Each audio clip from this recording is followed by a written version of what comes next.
그 날을 세시는 분들은 잘 아시겠습니다만 12월 27일 오늘 12월 27일입니다. 놀랍게도 2020년 참 이런 정말 그 날들이 있었을까 싶을 정도의 그런 해를 그런 연도를 저희가 보내면서 오늘 2020년의 마지막 맞는 그 주일이 되었습니다. 참 감회가 좀 남다를 수도 있겠다 생각이 들기도 합니다. 저도 이렇게 돌아보면 성도님들도 비슷하시겠지만 올해가 어떻게 정말 지나갔는지 모를 정도로 그냥 우리가 늘 듣는 그 말들, 코로나, 뭐 자가 격리, 거리두기, 또 이 마스크, 뭐 이런 말들 속에서 그냥 1년이 어떻게 지나는지 모르게 그냥 지나간 것 같아서 참 좀 뭐랄까 좀 이렇게 허무하다고 해야 될까, 이렇게나 그냥 훅 지나간 것 같은 그런 마음이 들기도 하고, 또 그러면서도 동시에 그래도 또 어떻게 또 1년이 지났다라는 또 감사한 마음도 사실 있습니다. 그래도 주님께서 또 올해를 또 지나가게 하셨구나, 이 날들을 또 보내게 하셨구나, 이런 생각이 드는 것이죠.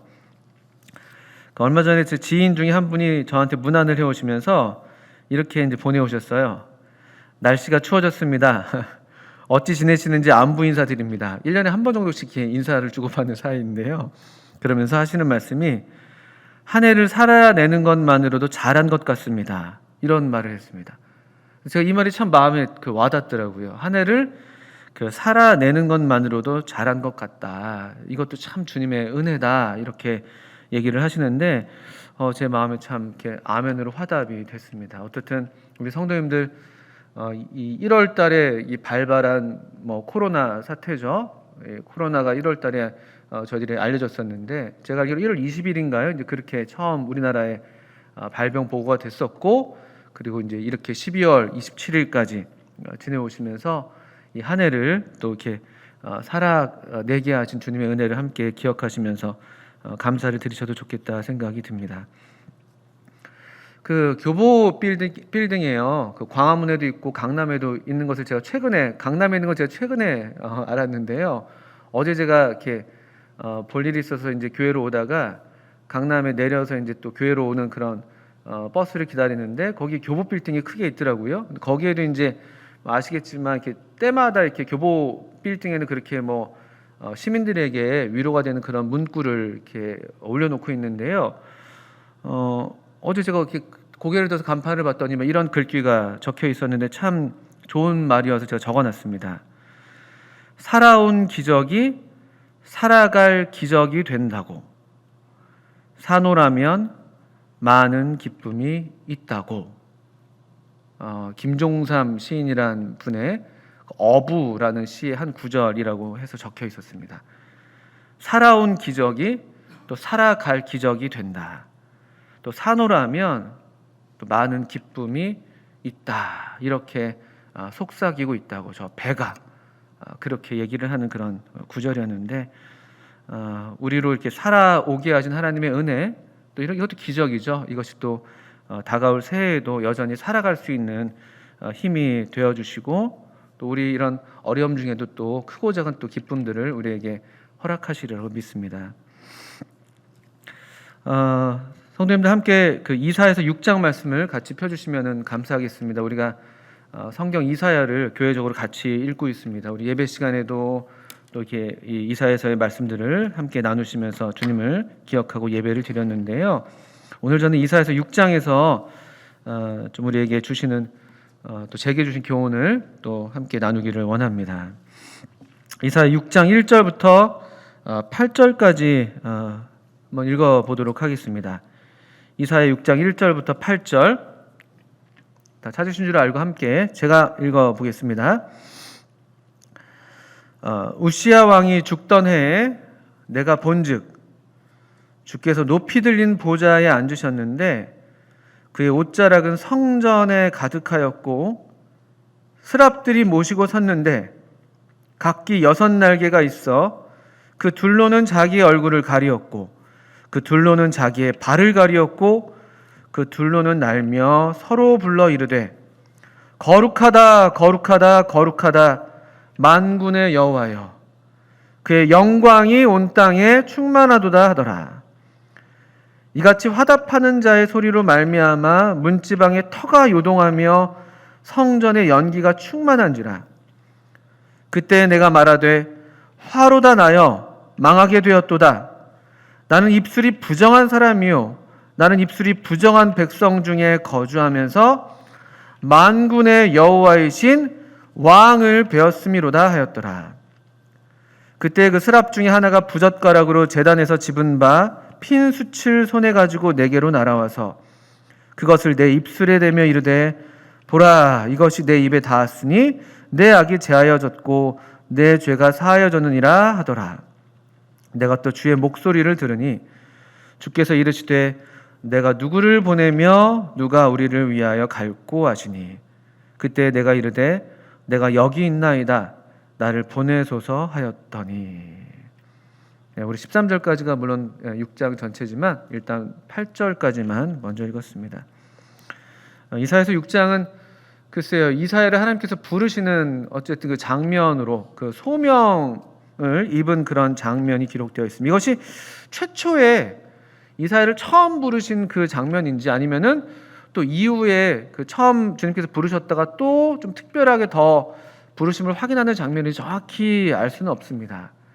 대개 그 일반적인 선지서들이 자신의 부르심에 대해서 1, 2장에 보통 선지서들의 1장이나 2장에 자기 소명 간증을 하는 것과 달리 이사야서는 1장부터 5장까지 먼저 하나님의 메시지를 대언한 뒤에 이 6장에 다시 이런 소명에 대한 그런 간증, 또 이런 어떤 기록을 남기고 있는데요.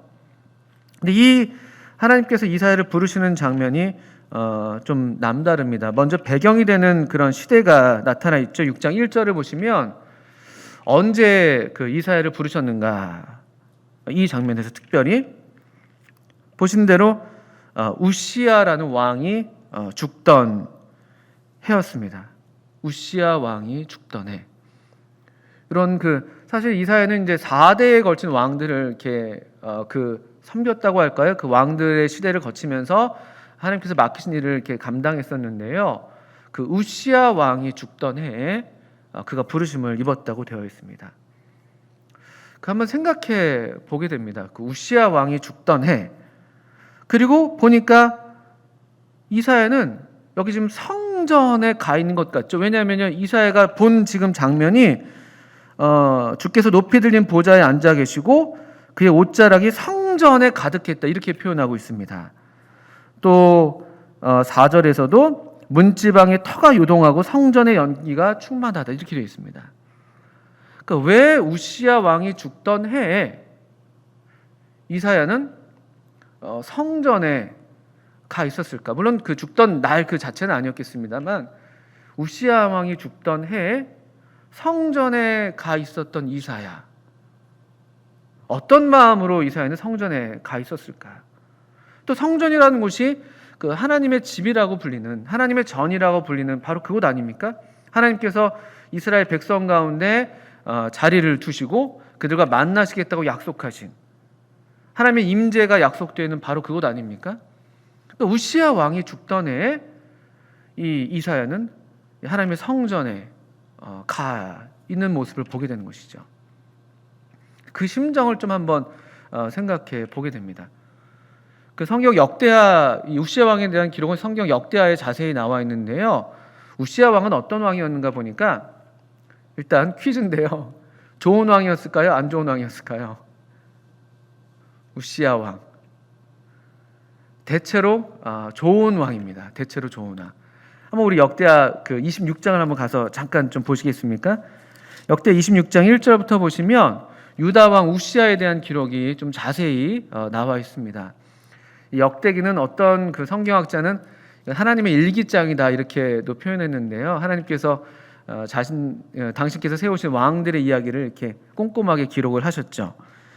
26장 1절을 보니까 우시야 왕은 나이가 16살 때에 왕이 되어 있었습니다. 왕이 됐습니다.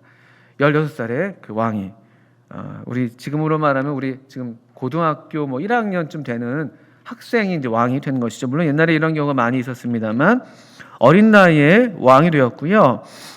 4절을 보시면 우시야가 그의 아버지 아마샤의 모든 행위대로 여호와 보시기에 정직하게 행했다. 이게 대체적인 평가입니다. 그리고 한 52년간 왕 위에 올라서 그 다스리는 통치를 했습니다. 또 5절에 보니까 특별히 그가 이렇게 하나님 앞에서 정직하게 행했던 이유를 좀 밝히고 있는데요. 하나님의 묵시를 밝히 하는 스가랴가 사는 날에 하나님을 찾았고 그가 여호와를 찾을 동안에는 하나님이 형통하게 하셨더라. 그러니까 우시야 왕을 통해서 유다 왕국은 상당한 하나님의 은혜를 힘입은 하나님께서 형통하게 하시는 그런 은혜를 베푸셨습니다. 또 6절 이후로는 쭉 보면은 그가 어떻게 이 나라를 부강하게 하고 안정시켰는지, 이를테면은 이제 외교적으로도 상당히 지금 강성한 그런 국가가 되어 있었고, 또 전쟁에서도 승리하게 하고, 또 여러 건축 사업들, 망대를 세우고 성읍들을 건축하는 그런 일들이 있었고요. 또 재밌는 표현은 10절에 보면은 우시야 왕은 농사를 좋아했습니다. 농사를 좋아하는 사람. 그래서 포도원을 다스리는 자들 두고 농부도 두고요. 또 아주 군사력도 지금 강대해졌습니다. 보시면 12절 이후로 보시면 족장의 총수가 2,600명, 모두 큰 용사. 13절에 그의 휘하의 군대가 30만 7,500명, 건장하고 싸움에 능하여 왕을 도와 적을 치는 자.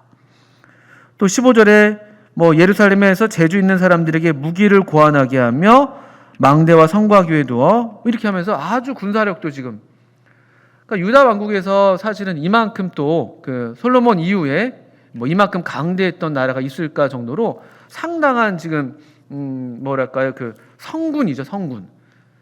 이 성군의 치하 가운데 우리 나라가 지금 이제 태평성대를 구가하는 것 같습니다. 그런데 15절 끝부분을 보시면 이 우시야 왕을 통한 그 유다 왕국의 이런 어떤 부강함에 대해서 이 역대기 기자는 이 한마디로 이렇게 결론을 내리고 있습니다. 15절 끝부분이죠. 그의 이름이 멀리 퍼짐은 기이한 도우심을 얻어 강성하여졌다. 이것이 우시야 왕의 잘해서라기보다는 하나님께서 기이하게 도우셨다. 이건 정말 놀랍게 도우신 일이다.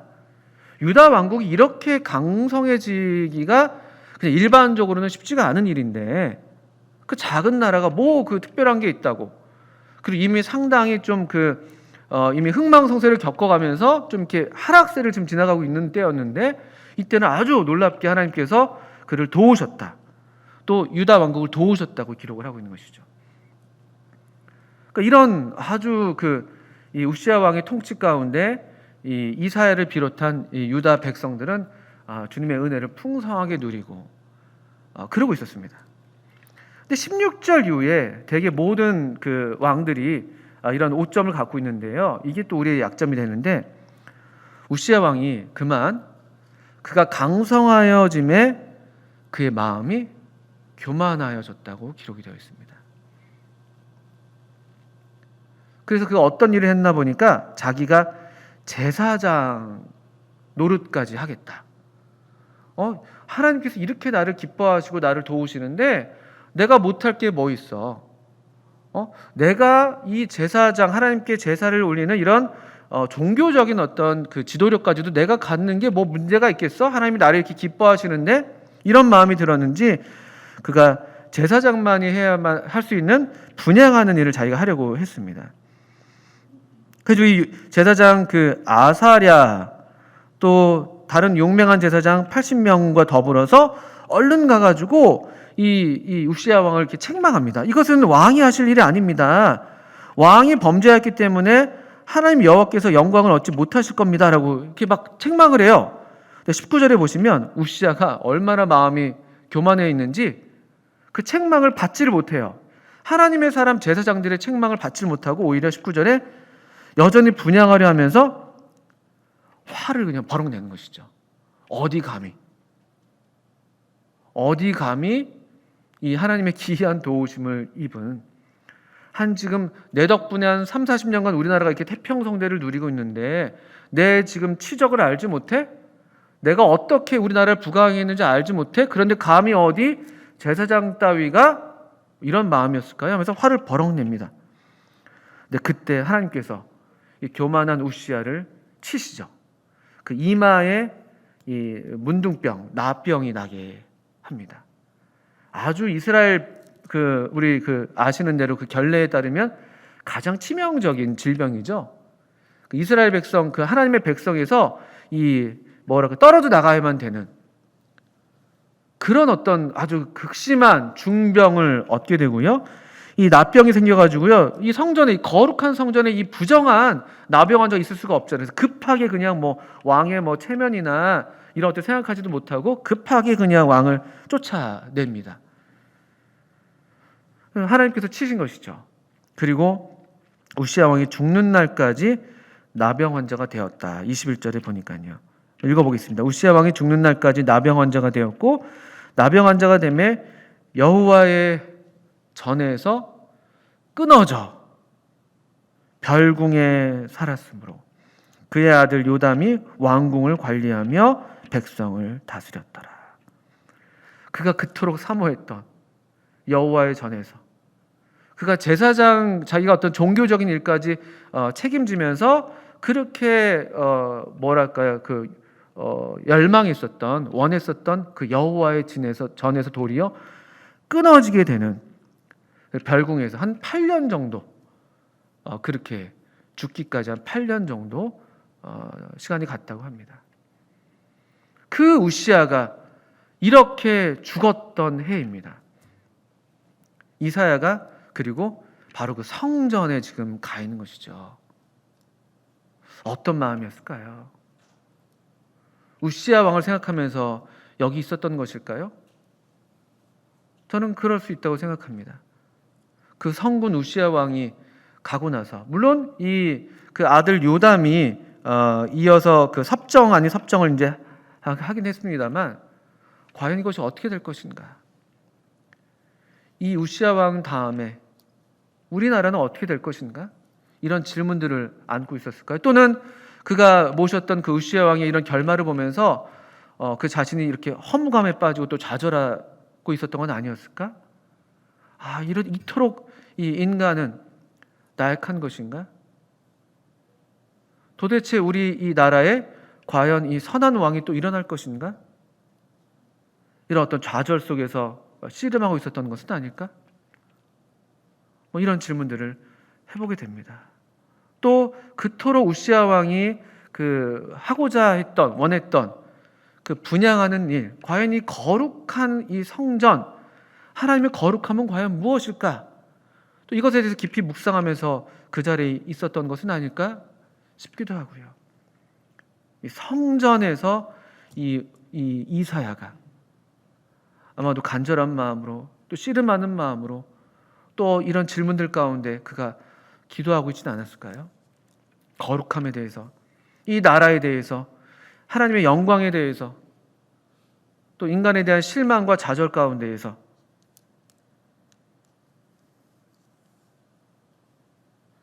그때 놀라운 것이죠. 그때 6장 1절 읽은 대로 이사야가 봅니다. 이사야가 본 내용이 무엇입니까? 내가 본즉 주께서 높이 들린 보좌에 앉으셨다. 주께서 높이 들린 보좌에 앉으셨다. 높이 들린 보좌니까 이 보는 게 이 아래를 향해서 보는 그런 시선은 아니었겠죠. 아주 높은 눈을 들어라 주님께, 우리가 이런 찬송을 불렀는데요. 별안간에 이 성전에 가득 찬 하나님의 영광, 그 임재를 이사야가 느끼면서 고개를 들어봤더니만 거기 높이 들린 보좌에 주님이 앉아 계신 것을 그가 볼 수 있었습니다. 주님의 어떤 구체적인 형체를 봤다고 말하기는 좀 어려울 것 같아요. 왜냐하면 주님의 영광을 보고 살 자가 없다고 말했으니까요. 아마도 그냥 그가 즉각적으로 알 수가 있었던 것이겠죠. 저기 높이 들린 보좌가 있고 저기 하나님이 계시구나.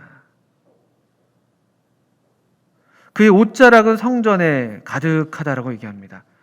성전은 이 높이 들린 이 천상에 계신 하나님께서 이 계시는 지상의 어떤 처소 아닙니까? 이게 되게 흥미로운 표현인 것이죠. 하나님이 높이 계시니까 이 지상 성전에는 그분이 이제 우리 어떤 인간의 육체로 그냥 빗대서 말하자면요, 이 옷자락은 몸에서 어디 부분입니까? 가장 아랫단이잖아요. 가장 아랫단. 그 끝자락 정도가 지금 성전에 가득한 거예요. 하나님은 높이 계시고. 그렇게 지금 이사야는 인식하고 있고 그렇게 묘사하고 있습니다. 성전에 그의 옷자락으로 가득합니다. 옷자락만으로도 충만한 그런 어떤 하나님의 영광, 이런 것들이죠.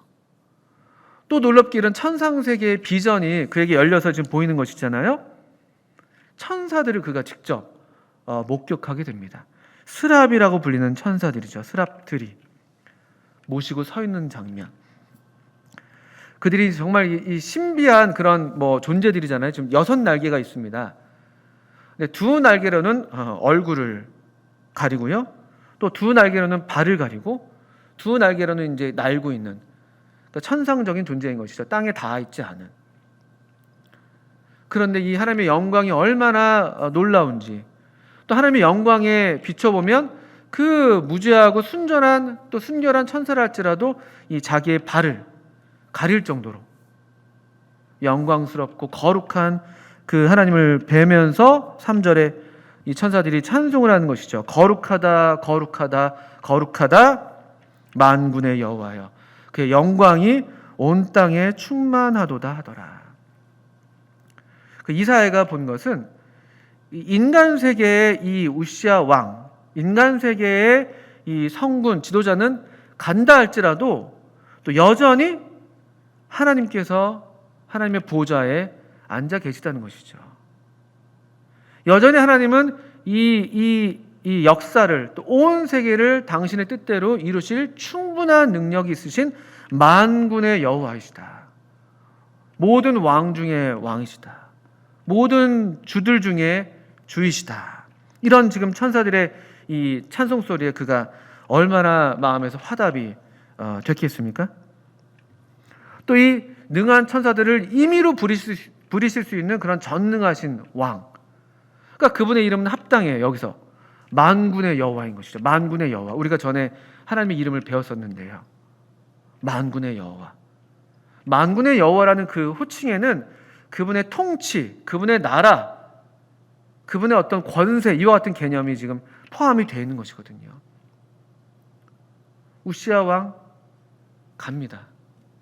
인간의 어떤 왕들도 영원히, 아무리 그가 좋은 지도자라 할지라도 영원히 우리 곁에 있을 수 없습니다. 또 인간의 어떤 나쁜 왕들도 하나님의 정하신 때가 되면 가는 것이죠. 왕을 세우시기도 하고 폐하시기도 하는 분이 이 하나님이시라는 것은 다니엘서를 통해서 우리가 잘 알고 있습니다. 이 만대를 정하시는 분, 이 인류의 역사를 주관하시는 분도 하나님이시라는 것이 성경의 확실한 증언인 것이죠. 이 만군의 여호와, 그분은 거룩하고 거룩하고 거룩하다. 이것이 이사야가 보았던 환상이고 또 봐야만 했던 환상이 아니었을까 생각하는 것이죠. 아까도 얘기했지만 그 우시아 왕이 죽던 해라는 이 배경이요, 많은 사람들이 얼마나 이런 어떤 그 지도자를 잃는 그런 뭐랄까요, 고통과 시련 아니겠습니까? 그것도 참 그래도 좋은 왕이었는데요. 얼마나 그들이 불안했을까요? 또 주변 정세는 지금 굉장히 위태롭거든요. 지금 시리아랑 우리 북왕국 이스라엘이 연합을 해가지고 우리 유다를 이렇게 위협하는 그런 정세 가운데 있었고, 또 저쪽 좀 더 북동쪽으로는 그 아시리아 제국이 이제 막 부상하면서 또 전 세계를 향해서 으르렁거리고 있는 아주 위태로운 그런 시대였거든요. 얼마나 이 유다 백성들이 사실은 불안에 떨었을까요? 이 나라가 어떻게 되는 것일까? 과연 우리에게 또 이 우시아 같은 지도자가 일어날 것인가? 이 아들 요담은 과연 잘할 수 있을까? 등등등 무수한 질문들, 그런 불안감, 그것이 비단 이사야만이 아니라 제가 생각할 때는 그 당시 이스라엘 백성들의, 이 유다 백성들의 마음이 아니었을까. 그때 그에게 보였던 환상은 이 높이 들린 보좌에 앉아 계신 우리 주님, 그리고 만군의 여호와 이었던 것이죠.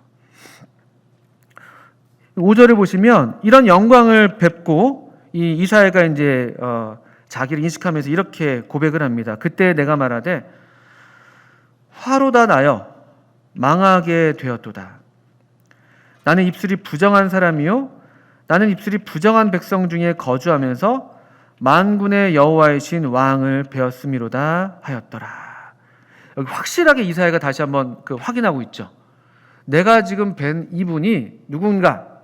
5절 끝부분에 만군의 여호와 그리고 왕 보실 수 있습니까? 만군의 여호와 그리고 왕. 나는 지금 정말 참된 왕을 뵙고 있다. 이분이 온 세계를 주관하시는 만군의 여호와이시다. 그러니까 그가 그 자신이 이런 하나님의 어떤 통치, 하나님의 절대 주권을 인식하지 못한 채 그동안에 어떤 말들을 했었을까요? 화로 다 나여 망하게 되었도다라고 말하고 있는 것이죠. 나는 입술이 부정한 사람이다. 그동안 내가 했던 말들이 정말 하나님을 신뢰하는 가운데 했던 말들인가? 우리 얼마나 많은 말들을 우리가 올해 했습니까? 이 코로나 사태를 맞아서 이 코로나로 인해서 얼마 이렇게 혼란스러운 때를 보내기도 했고 또 나라 안팎으로도 이 정치적으로도 그렇고 경제적으로 그렇고 얼마나 많은 우리가 흔들리는 이 시절을 보냈습니까? 그때 우리가 얼마나 많은 말들을 하기도 하고 듣기도 하고 소위 전문가들의 무수한 말들 또 언론 매체들이 이렇게 우리에게 전해오는 여러 다양한 이 경로를 통한 말들 듣고 우리도 하고 전하고 근데 그런 모든 말들을 기억하면서 이 이사야는 그냥 화로 다 나여 망하게 되었도다. 나는 입술이 부정한 사람이다. 또 나는 입술이 부정한 백성 중에 거주하면서 이렇게 얘기하고 있습니다. 왜 그의 말이 또 왜 그 백성들의 말이 그들의 입술이 왜 부정합니까? 이 만군의 여호와 왕, 이 참되신 왕, 이 왕에 대한 믿음과 신뢰가 없는 말들이기 때문에 그런 것이죠. 여러분 잠깐 7장을 보시면 이건 조금 시대가 다릅니다만 이제 아하스 왕 때 이야기예요. 아까 제가 잠깐 말씀드렸습니다만 그 당시 이사야 시대의 세계 정세가 7장 1절을 보시면 우시아의 손자요 요담의 아들인 유다의 아하스 왕 때에 아람의 르신 왕과 르말리아의 아들 이스라엘의 베가 왕이 올라와서 예루살렘을 쳤다고 되어 있잖아요. 아까 말씀드린 것처럼 그 아람과 이스라엘이 연합을 해가지고 이 유다를 지금 침공해 왔습니다. 그때 이사야가 또 역시 그 아하스 왕한테 격려하는 말이 무엇인가 보면요. 이를테면 9절 말씀 같은 것이거든요. 4절 먼저 볼까요? 그에게 이르기를 너는 삼가하며 조용하라. 나는 입술이 부정한 사람이라. 나는 입술이 부정한 백성 중에 거주했다. 이렇게 말했었는데요. 여기 7장 4절에서는 너는 삼가하고 조용해라.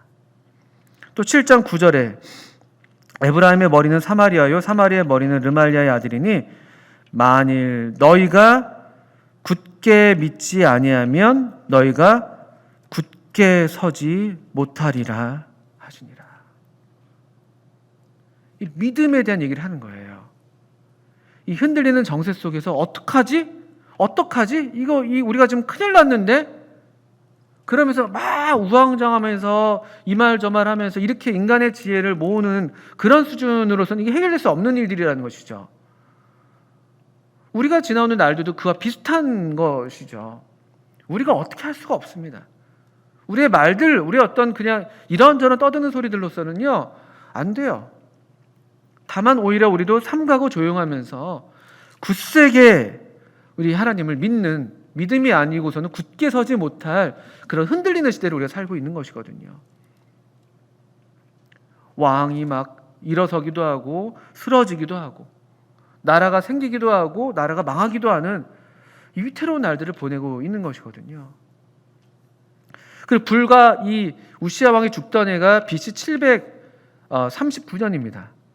그리고 그 일을 얼마 안 돼서 아시는 대로 이스라엘이 722년에 멸망해 버리잖아요.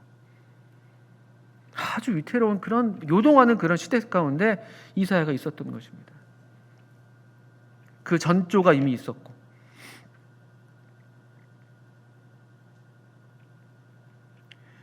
이 6장 5절에 이 이사야의 자기 고백, 화로다 나여 망하게 되었도다. 나는 입술이 부정한 사람이고 나는 입술이 부정한 백성 중에 거주하면서 만군의 여호와이신 왕을 배웠다. 이것이죠, 이거. 이런 하나님을 믿는 믿음으로써 우리를 바라볼 때 우리도 이같이 우리의 실체를 알 수가 있는 것이죠. 사실 그래서 우리가 다른 사람을, 사실 이사야가 이 다른 사람을 위한 소명을 받고 있는 것이지만 우리가 다른 사람을 위해서 일하기 전에, 그 소명을 우리가 순종하기 전에 먼저 하나님께서 우리에게 일하시도록 해야 되는 것이죠. 우리에게 먼저 이와 같은 일을 하셔야만 우리가 이 소명을 받을 수가 있는 것이죠. 오늘날 제가 보건대 저희가 지금 사는 시대가 너무 시끄럽잖아요. 옛날에도 이렇게 시끄러운 일들이 많았겠습니다만 지금은 그런 무수한 그런 소란스러운 그런 소음들과 그런 말들이 그냥 여러 매체를 통해서 계속 유통되고 있지 않습니까? 저는 우리가 지금 살고 있는 이 시대가 아주 저는 위험하게 바라보고 있는데, 왠가 하면 이 미디어, 우리 손에 들고 있는 이것들, 옛날에도 이 소식들이 없었던 건 아니었겠습니다만 그때는 이렇게 유통 속도가 빠르지 않았잖아요. 우리는 제가 보건대 이사야처럼 이 성전에 가 있질 못하는 것 같아요. 성전에 가 있질 못해요. 그냥 이 입술이 부정한 백성들 중에 거주하면서 부정한 말들을 계속 우리도 듣고 있고 보고 있고, 또 우리도 그것을 또 말하고 있고, 정말 우리에게 화가 있습니다. 우리에게 화가 있어요. 이런 수준의 삶을 우리가 산다면 우리에게 정말 화가 있는 것이죠. 감사하게도 이사야에게, 이런 성전에 있었던 하나님의 영광을 뵌 이사야에게 하나님께서 6절 이후에 보시니까 그의 입술을 깨끗하게 하십니다. 그 집에는 여러 그릇들이 있을 수가 있습니다. 금그릇도 있고 은그릇도 있고 질그릇도 있고. 어떤 그릇이 근데 쓰임 받는다고 성경에서 말씀합니까? 깨끗한 그릇이에요. 깨끗한 그릇. 주님께서 주님의 마음을 이렇게 담고 그 주님의 마음을 따라서 하나님의 일을 수행할 하나님의 사자를 얻기를 원하시는데 깨끗하게 그를 하시는 것이죠. 6절 위에 보니까 부젓가락으로 제단에서 집은 바 핀 숯을 손에 가지고 내게로 날아와서 그것을 내 입술에 대며 이르되 보라 네 악이 제하여졌고 너의 죄가 사하여졌다. 이런 정함을 입는, 정결하게 되는 하나님의 은혜를 경험하는 사람들, 어디에서 그럴 수가 있습니까? 어디에서? 하나님의 이 전에서, 하나님의 임재 가운데 우리가 이런 우리를 정결하게 하시는 하나님의 은혜의 사역을 때마다 우리가 경험할 수가 있는 것이죠. 저는 특별히 오늘 아침에도 제가 예배드리면서 그런 마음이 참 있었는데, 참 이 자리가 정말 복되다. 여기가 우리가 있어야 할 자리다. 이 사랑받는 자리. 주님께서 우리를 또 씻기시는 자리. 이 주의 만찬을 베푸시면서 주님께서 요한복음 13장에서 제자들의 발을 씻기셨잖아요. 우리 삶의 중심이 잡히는 자리. 이게 사실 안식일의 개념이잖아요. 우리가 부지런히 엿새 동안 일하다가도 안식하면서 다시 하나님과 우리가 호흡을 맞추는, 우리 삶의 리듬이 다시 이렇게 자리를 잡는, 우리 삶의 중심이 되는 그런 자리. 이게 말하자면 우리에게는 이사야에게 성전이 그랬다면은 우리에게는 이런 예배의 자리, 또 주님과 은밀하게 교제하는 그런 교제의 자리들이 바로 그런 자리가 되는 것이죠. 하나님의 영광을 우리가 이사야만큼 뵙지도 못해요. 얼핏 뵙는 것이죠. 얼핏. 여기 주의 옷자락이 성전에 가득했다고 되어 있는데, 우리는 우리 어떤 그 찬송처럼, 또 우리 신약성경의 그 여인처럼 옷자락만이라도 된다면, 가득한 것도 아니고요, 그 옷자락 한 끝자락만이라도, 근데 그것만으로도 우리가 충분하게 깨끗해지고 마음이 새로워지고 또 우리 자신을 새롭게 보게 되고 또 주님의 영광을 조금이나마 또 영광이 눈뜨게 되는, 이 이사야가 이게 깨끗해집니다. 주님의 정결하게 하시는 그런 은혜의 사역을 경험하게 되죠. 그때 8절 위에 보니까 이사야의 소명인데요. 사실 이 소명은 아주 특이한 소명입니다. 왜냐하면은 하나님께서 이사야를 부르신 게 아니에요. 사실은 이 성전에서 주님의 영광을 뵙고 주님의 영광으로 그 심령이 충만해졌던 이사야가 그냥 하나님의 혼잣말을 들은 것이죠. 이게 아주 특별한 소명이에요. 보통은 대개는 하나님께서 사람을 부르시잖아요. 가셔서 사무엘아 사무엘아. 또 주님께서도 우리 제자들을 찾아가서 부르시잖아요. 근데 6장 8절은 아주 특별한 말씀이에요. 하나님이 이사야를 부르신 게 아니에요. 그냥 하나님께서 그 영광 중에 계신 하나님께서 혼잣말이라고 해야 될까? 삼위 하나님께서 이런 말들을 주고 받으시는 것이죠. 주의 목소리를 들으니, 정말 들어야 될 것을 들은 것이죠. 입술이 부정한 백성들의 말들을 듣는 게 아니라 정말 들어야 될 말씀을 들었어요. 주께서 이르시되 내가 누구를 보내며 누가 우리를 위하여 갈고. 이건 주님의 그냥 마음을 이사야가 알게 된 것이죠. 얼마나 놀랍습니까? 얼마나 우리와 다른지, 얼마나 저와 다른지. 제가 볼 때 시대는 비슷한데, 이사야 시대나 오늘날 우리 시대나 어쩌면 우리 시대가 더 위태롭고 더 위험한 그런 날들을, 정말 화가 목전에 있는 그런 날들이죠. 우리 이사야 1장부터 5장까지 이사야가 계속 화를 얘기하고 있는데, 그 이스라엘 백성들, 유다 백성들의 모습이 그대로 우리 모습이잖아요. 탐욕으로 가득 차 있고, 우리 부동산 문제들 얘기하고 있어요. 이사야서에서도요.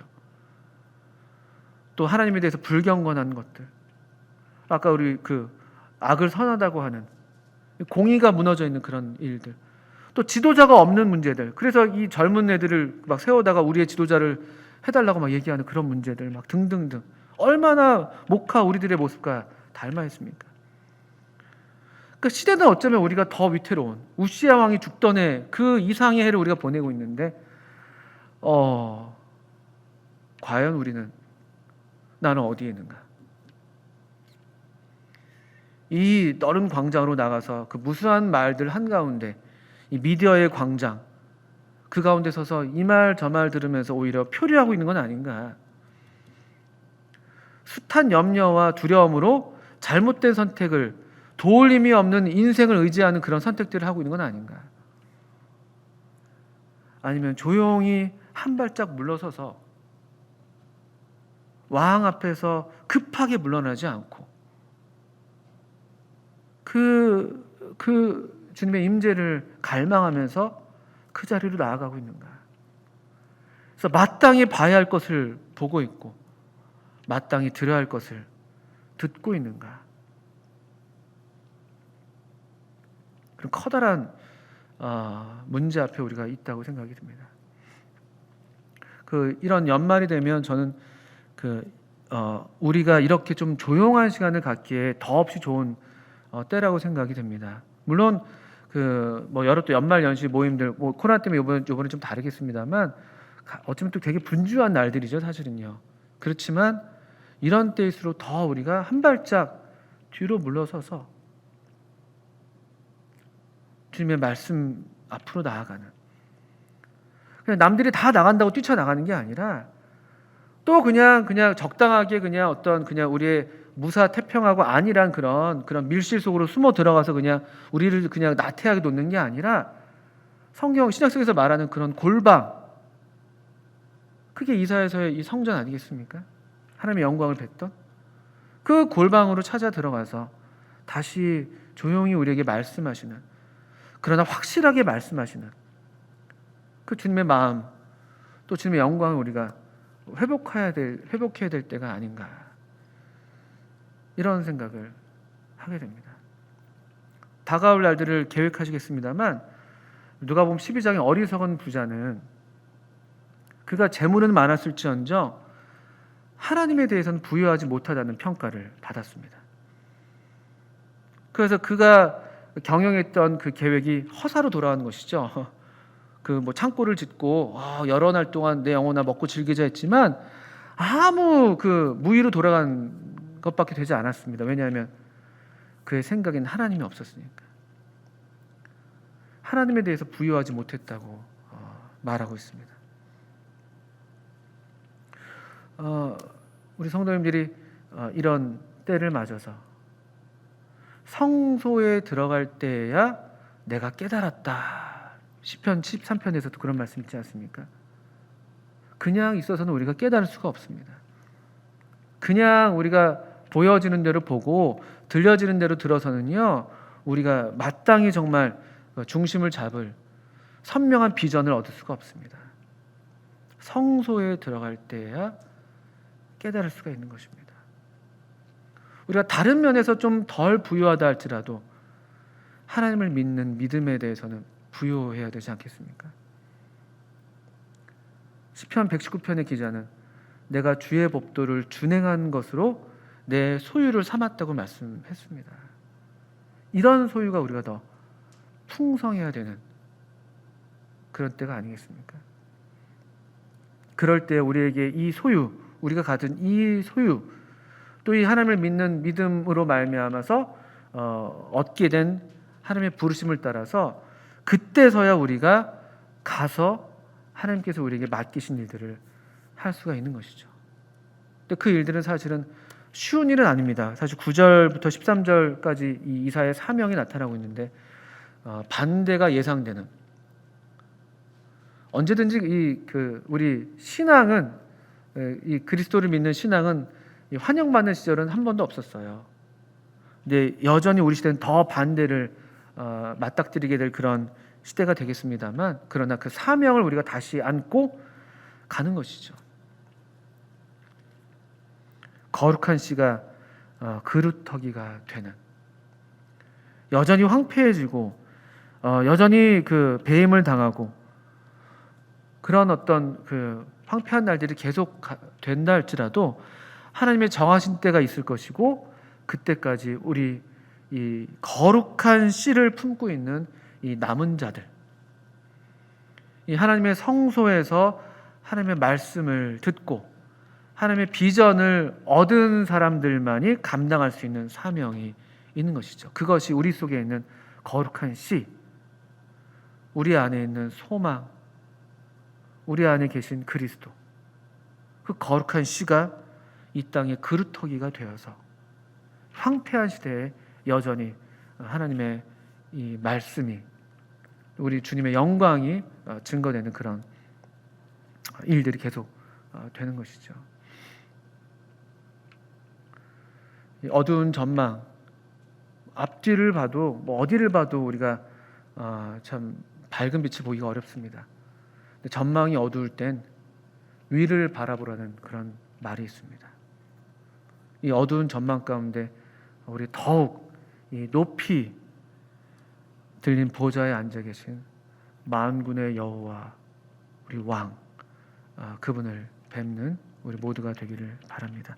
함께 기도하겠습니다.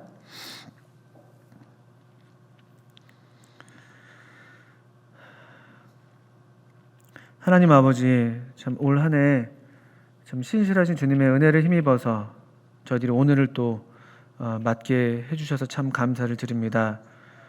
저희가 다 알지도 못할 때라도 주님께서 우리의 전후좌우를 살피시고 또 우리를 또 살게 하셨습니다. 참 감사를 드리고, 이제 또 바라기는 주님, 저희로 정말 만군의 여호와 참 만왕의 왕이신 우리 주님을 뵙는 믿음이 또 새롭게 되게 하셔서 우리의 지난 날을 또 감사할 뿐만 아니라 또 우리 새로운 날들을 더욱 이 소망 가운데 바라게 하셔서 또 저희들로 더욱 거룩한 하나님의 영광을 덧입는 하나님의 종들 되게 해주시기를 기도합니다. 주님, 우리가 이 어두움 가운데 지지 않고 또 도리어 이 어둠을 밝히는 그런 빛으로 우리 모든 성도님들이, 또 우리 저 자신이 주님의 성소 안에서 담금질 되게 해주시기를 기도합니다. 예수님의 이름으로 하나님 아버지께 기도합니다. 아멘. 네, 감사합니다.